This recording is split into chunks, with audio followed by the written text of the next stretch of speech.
So there's a lot of variables in deer hunting, especially when you're hunting with a bow.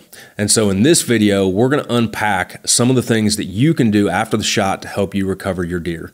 What you do in the first 30 seconds after the shot can make or break your hunt a lot of times. So we're going to go over some best practices and some of the things that I've learned along the way to help you recover your deer this fall. So one important thing to remember is that deer are very tough. They can run up to 35 miles an hour. And so if you shoot a deer even very lethally, very well, and that deer runs for 20 seconds, it can go up to 300 yards. So even a very well hit deer can get out of sight, especially in thicker areas.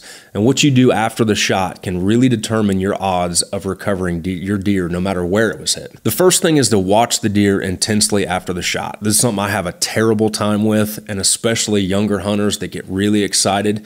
There's a lot of adrenaline, a lot of things going on. And what you want to do after you make the shot is watch that deer's body language.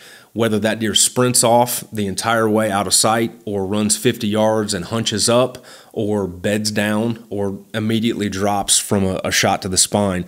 All these things are really important to help you know what to do after the fact. So try to stay calm and really pay attention to that deer's body language after the shot. The next thing is to mark the exact location that you saw the deer last. Pick out a tree or a stick or a blowdown that they passed.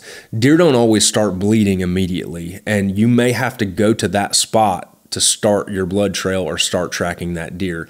And if you look away and you just have a general idea of where that deer went and not an exact spot, you're gonna have a harder time. So try to mark the exact spot the deer ran away. If you are on a blood trail, it's best to go really slow and go blood to blood. So find a spot of blood, mark that, and before you go on any further, find the next spot of blood, and then the next, and then the next. You can walk 5 yards in the wrong direction, and that can completely throw your blood trail off. And then what you have to do, inevitably, you always end up coming back to the last blood.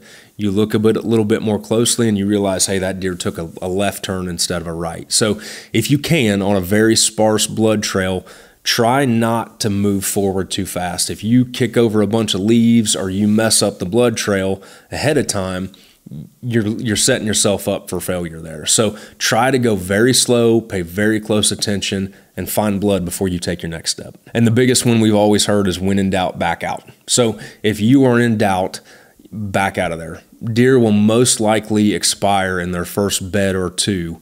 And if you leave them and let them alone and let them be comfortable where they feel secure, most times they'll expire there.